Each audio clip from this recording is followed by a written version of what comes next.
Welcome back, everybody, to the Bucs Planet podcast. And your Tampa Bay Buccaneers got their first playoff win since 2003.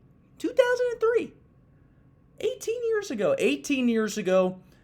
This is a great time to be a Buccaneers fan. They finally have won a playoff game. They finally went to the playoffs, number one. And then they finally actually won a playoff game. I know it was against the 7-9 Washington football team, but, a win is a win. And it's big that we were able to win the game. But to be honest, we looked horrible. The offense looked out of sync like it does against winning teams. The defense was absolutely atrocious. And we will get blown out by the Saints if we perform like that again. A lot to unpack today. And it's mostly going to be talking about the upcoming Saints vs. Buccaneers game. The divisional round of the NFL playoffs. And yes, we will be playing the Saints again. And I have just so much to say about it. So much to say. And I'll quickly recap what I thought about the game and, how we looked. Okay, so we looked bad. The offense was okay. I mean, Godwin had the worst game of his career. He had, I think, 4 drops. Yeah, 4 drops. And he looked horrible. Antonio Brown was pretty much a non-factor. He had that one long touchdown, but that was about it. I mean, if we didn't have Mike Evans in that game, we probably would have lost. And I was sitting here thinking, maybe we don't even have to play Mike Evans this week because, we're playing the Washington 7-9 football team. Maybe we don't need Mike Evans. Turns out we very much did need Mike Evans because we would have lost if we didn't have him. He had 118 yards off of a hyperextended knee. Not even a week before. It was 6 days ago. He had a hyperextended knee. Still was the best wide receiver on the team on Sunday. Still got over 100 yards receiving. Still carried us to a dub. No thanks to the defense.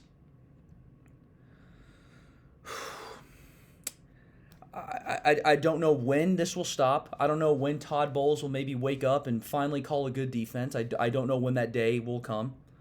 Hopefully it's soon. I hope that Todd Bowles becomes a good play caller at some point so we can actually win a Super Bowl, actually win a playoff game against a winning team. But, I mean, how many times do you have to call zone coverage? And we're going to talk so much about zone coverage. Zone coverage. That's the key. That's the lesson for today. Welcome to class. Please, on the top of your note sheets, just write in big, bold letters, zone coverage. Because that is what we will be talking about today. And we'll give a brief introduction to it right now.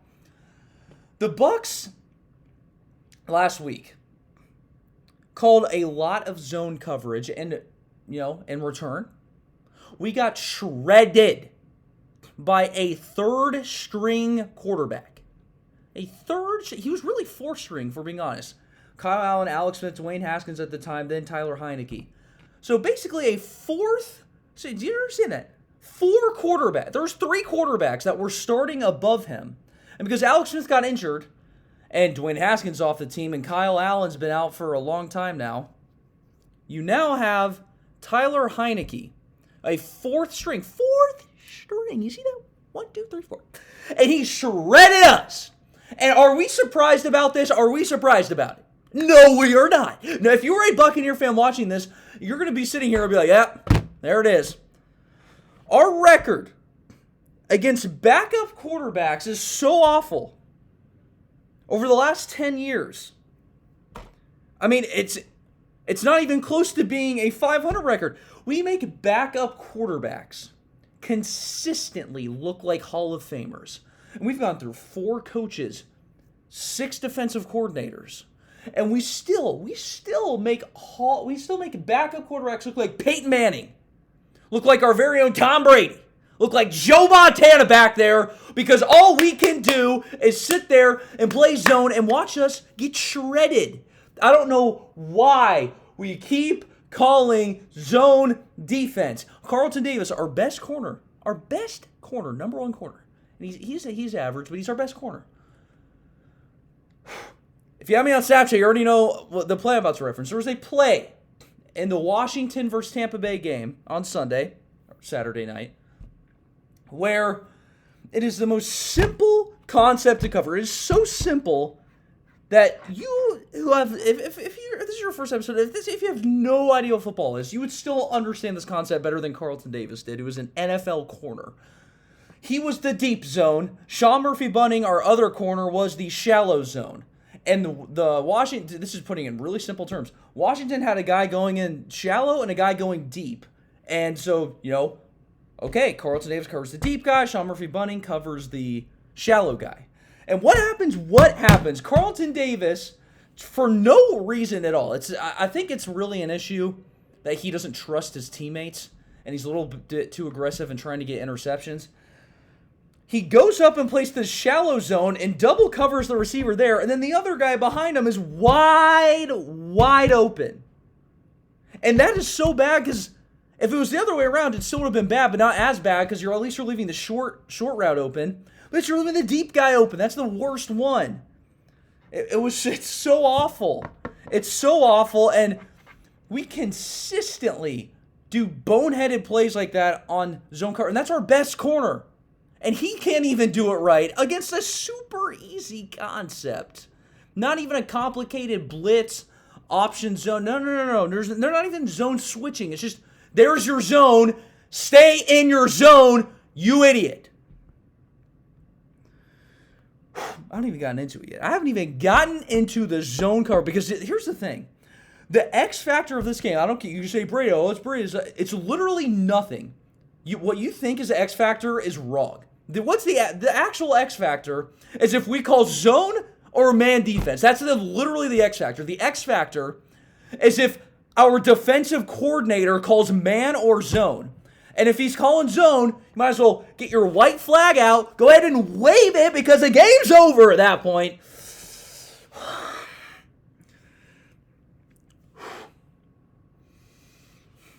I know you guys were probably not expecting me to be this fired up after a win, or, mad after a win. It's because I hate the Saints. And I don't want to, we could beat them. We actually have a decent chance to beat them. But if you call bad plays like zone defense instead of man coverage, then we're going to lose. And it's like you didn't even give us a fair shot. At least have our press man defense against their offense. And if they still are winning, then they deserve to win. But if we just call zone and we're basically just handing them it just makes me so mad. Give us a chance, Todd Bowles. Give us a chance to win the football game. All right, so let's go through the numbers. Just because some of you guys out there, sit back there and you're like, oh, you don't know what you're talking about. Okay, let me explain something to you. Not only do I watch film, and film's more important than statistics for the most part, but I got some statistics just for you people, just for that small bit of you that are like, oh, well, this says, okay, you guys like numbers? You guys like numbers? Here's the numbers. All right, let's calm down. Let's just do this, all right? We just got to do this. All right, the first game, and the Saints played the Bucs. So the opening game of the season. The Bucs called zone 59.4% of the time. They had 19 plays on zone, 13 plays on man. The average yards per play when we called zone was 6.8 yards per play. We gave up 130 yards total on 19 plays of zone, 6.8 yards per play. That's actually not horrible, but here we come to man. And on 13 plays in man coverage, we gave up 44 yards and an average of 3.4 yards per play. So, if you're looking at this game, and the coaching staff should look at this and say, okay, so zone wasn't absolutely atrocious, but man was obviously better. They literally had half of the yards per play, literally half. So obviously next time around we're going to be calling a lot more man, a lot less zone, right? Because we called 59.4% zone last time, gave up a lot of big plays, and when we called man, we gave up not that much yards, not that many big plays. All right, so let's go to the second time the Saints played the Bucs. They called 75.8% zone coverage. I mean, okay.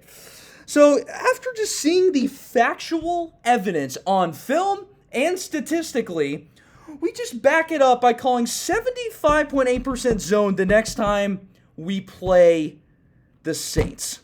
And what do you think happened? We already know the outcome. We got blown out that game, and that was a classic. That's a classic Bucs Planet right there. Definitely check that one out. On 25 plays in zone coverage in the second game against the Saints, the Bucs gave up 192 yards, 7.7 yards per play. 7.7. That is a lot of yards per play in the NFL. That is a lot. Way too many. And then, here we go to man coverage, where we called 8 plays. So 25 plays of zone got destroyed. 8 plays of man. We gave up 52 yards.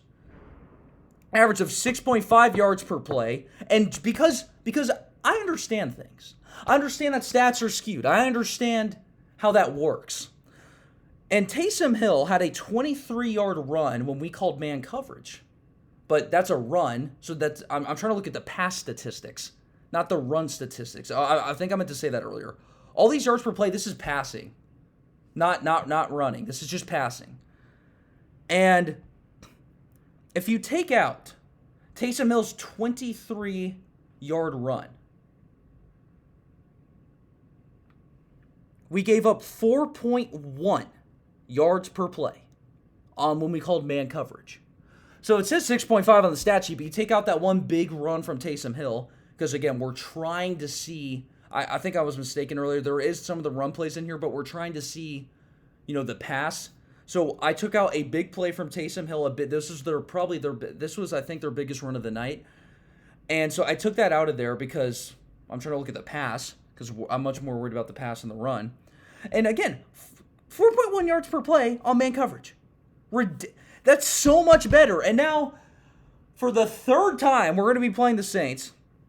And after we actually got shredded last week by a 4-string quarterback playing zone, what do you think? Drew Brees is probably licking his chops over there in New Orleans, thinking, "Oh, if they call this again, if they call zone 3 games in a row, mostly, I'm just gonna, I'm gonna cry because I'm Drew Brees."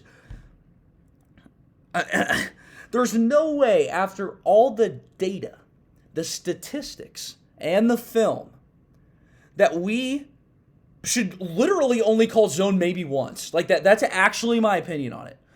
Unless it's a prevent situation, like preventing a Hail Mary, or there's like 30 seconds left to go, that's when you call zone. I would almost 100% of the time call man, unless they're destroying your man coverage, which they haven't. They have not done that yet. When we called man, the first game we played them, we got to stop. We got multiple stops. We got some stops in the second half of this game. Sure, they weren't trying, but still. The Saints against press man with 2 safeties, that's how you beat them. The thing I don't get about this team is these players who don't know how to execute zone coverage, that's okay if you keep calling man coverage. This is what we should be doing, but we're just not doing that is the issue. This team was built for press man and for stopping offenses, frankly, like the Saints. Because I think our man is better than their offense because you're forcing harder throws into tighter windows that Brees might have trouble making nowadays. And you're forcing him to throw it more vertically, which is also a challenge for Brees. Press man is the only way we can win this football game. And if that's not enough, that's okay. If that's not enough, if you guys still think, don't know what I'm talking about, here's another statistic for you people that I found. You can fact check me. Drew Brees' completion percentage drops from 74.6% when both outside corners are playing off coverage, like we like to do, compared to 57.6% when both are pressed. That is a 20% drop in completion percentage when both corners are pressed. 2-man coverage has given Drew Brees the most problems of any defensive coverage. So, when you play that soft off coverage defense like we normally play against the Saints, and that's when Drew Brees' completion percentage is 74.6%, completing 3/4 of his passes. When you press like we're supposed to do, like we're good at doing, it's 57.6. And this is against an average team. This is against his whole season. We're really good at press man, so his completion percentage might be even lower than 57.6. We have to play man coverage or we're going to lose. It's as simple as that. And I can honestly, you're going to be able to tell on the first drive or two from the Saints if we're going to lose or win the game. Not definitively, yes. Because we could be calling press man still lose barely, but you can definitively tell if you're going to lose in the first couple drives if we just go out there and call that soft zone defense that Drew Brees loves to dissect and has his whole career. That's a defense. A lot of work to do. Oh, one more thing. Devin White comes back, which helps, but Devin White's actually not that good at coverage, believe it or not. I'm just kidding. Everyone knows he sucks at pass coverage.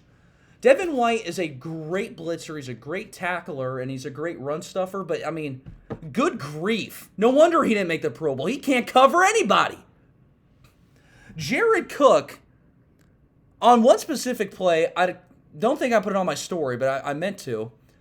Jared Cook runs just a crossing route, and Devin White has trouble staying on his feet because he just cannot keep up in pass coverage against a tight end.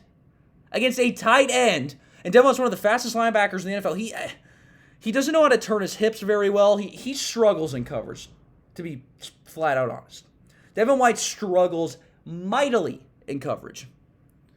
So, as long as that's the only issue with the man coverage is you're probably going to have Devin White on Jared Cook most of the game. And that is a complete mismatch because Devin White can't cover him.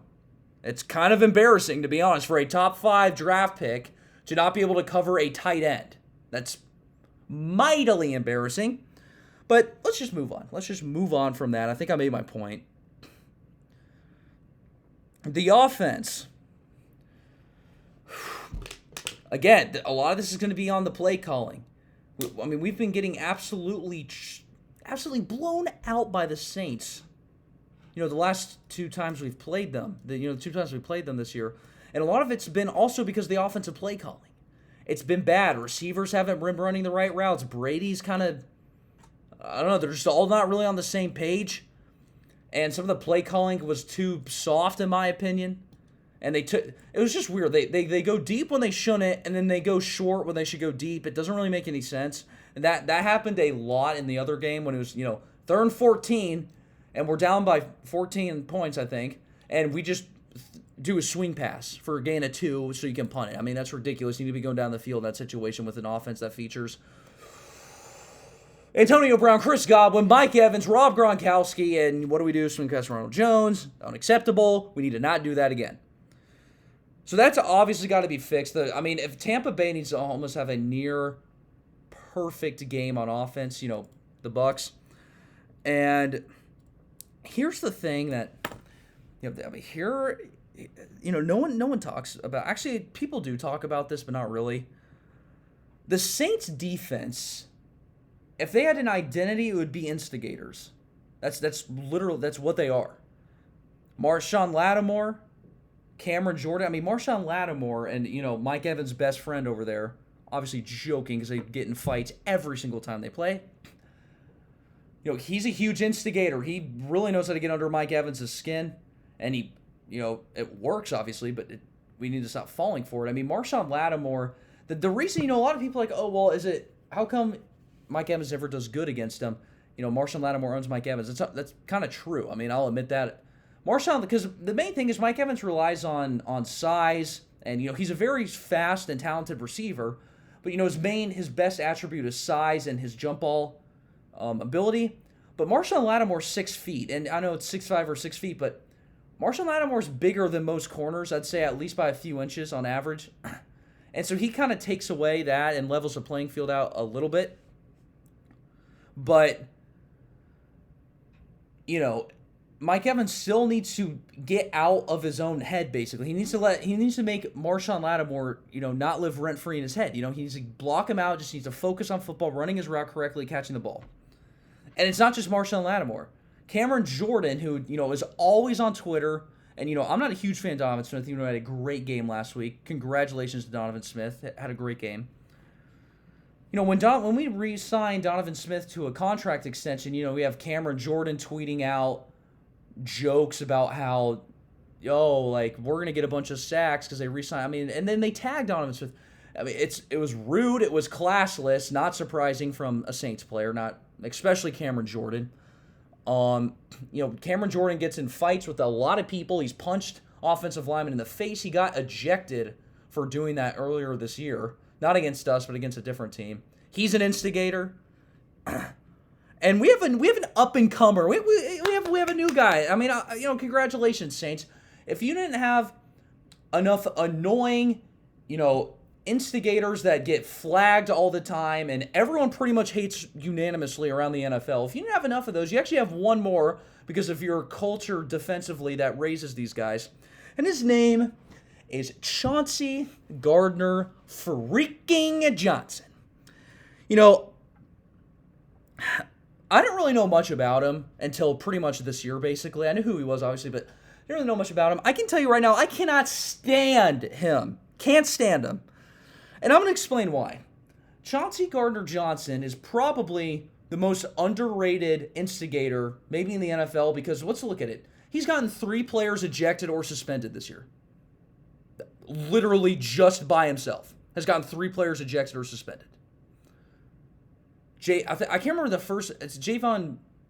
It's either Mims. Yeah, I think it's Mims, the Bears receiver, when the Saints played them about, I don't know, like a month ago or so, maybe a month and a half ago. And, he comes up, punches C.J. Gardner-Johnson, gets the player ejected. And then Michael Thomas, the Saints' own receiver in practice, gets in a fist fight, punching him in the head. Chauncey Gardner-Johnson in the head. And Michael Thomas gets suspended for a game from the Saints. It's their best receiver. He literally gets suspended by them because he's getting fights with Chauncey Gardner-Johnson. And then you can kind of chalk those up. Well, Chauncey Gardner-Johnson isn't the one getting ejected. He's not the one. And I'm not saying that he is. It's just, it obviously works. He's accomplishing his goal. And then if it wasn't even more apparent, when the Saints played the Bears last week in their playoff game, he then got Anthony Miller to get in a fight with him, and then Anthony Miller got ejected. I don't understand what Chauncey Gardner-Johnson does to piss everyone off that bad. I can't stand him personally, and if you're a fan of the NFL that's not the Saints, you probably can't stand him either. No one really can stand him at this point.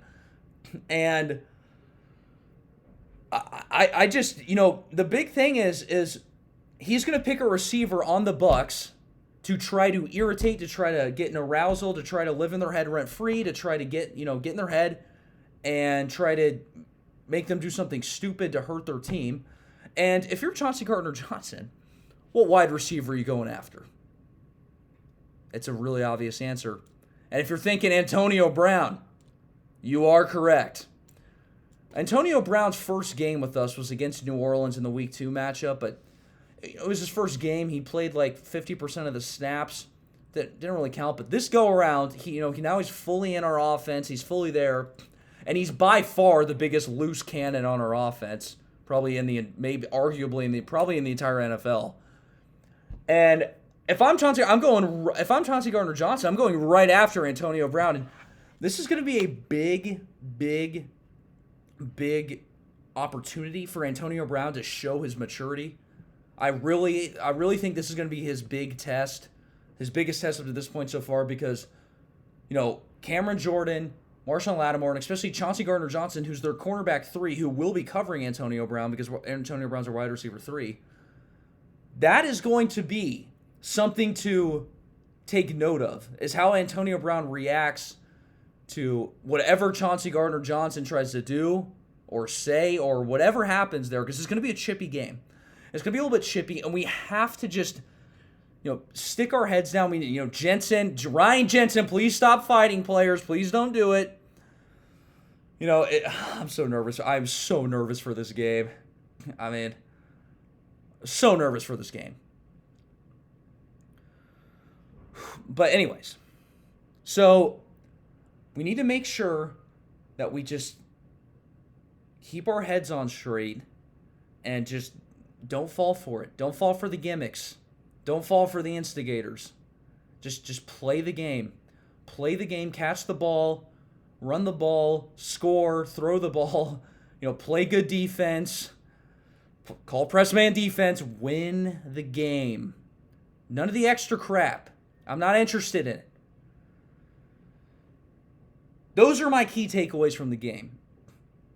The biggest things, call press man. Second biggest thing, don't fall for the instigators. Don't fall for their mind games. They're going to try to pull them. Mike Evans needs to keep his on straight. He literally has fought Marshawn Lattimore before and has gotten ejected. It's a couple years ago now, but still. Antonio Brown, obviously loose cannon. We'll see if he's actually matured. This will be a good test. And that's the only way the Bucs are going to beat the Saints. It's such a hard pick. I don't know if we are. I really think I don't know. I really don't. I'm not too confident in this game, to be honest. I mean, we could easily win. We can beat them. We have the firepower to. We have the defensive strategy to beat them. It's just whether we call it or not. It's going to be so tough. Hard-fought game. I'm actually getting nervous as I'm talking about this. Golly, this gonna be one for the ages, isn't it? Yeah, those are the keys to winning. The Bucs won on Saturday to advance to this round. Obviously, first playoff one in 18 years, as I've already said, but it's a big deal. But my expectations for the Bucs this year, with all the firepower, with all the short-term success that that Jason Light kind of put us in, we need to be advancing at least past, the wild card round, which we did. So now it's, this is a real test. We're playing a winning team. Bucs are 1-5 against winning teams. Brady's numbers are horrible against winning teams. Our defensive numbers are horrible against winning teams. Our whole team is horrible against winning teams, basically, statistically and on film this year. This is a huge test for this coaching staff and for our star players. Because if they come out and get shellacked again, I can tell you one thing. I don't know if Bruce Arians would be in the hot seat, but it would be a little warm. It would for sure. There would be some, because at the end of the day, I know he just won a playoff game. Said all these Buccaneer records for, just won a playoff game, first time in 18 years, all this stuff. But it's always how you perform in the last game. And, against winning teams, we still haven't been able to do it yet. And, this is just a big game. It's big. The Bucs need to at least be competitive. And it wasn't even competitive last time. So, yeah, buckle your seatbelts or fasten your seatbelts. I mean, get ready for this one. This is going to be crazy. And this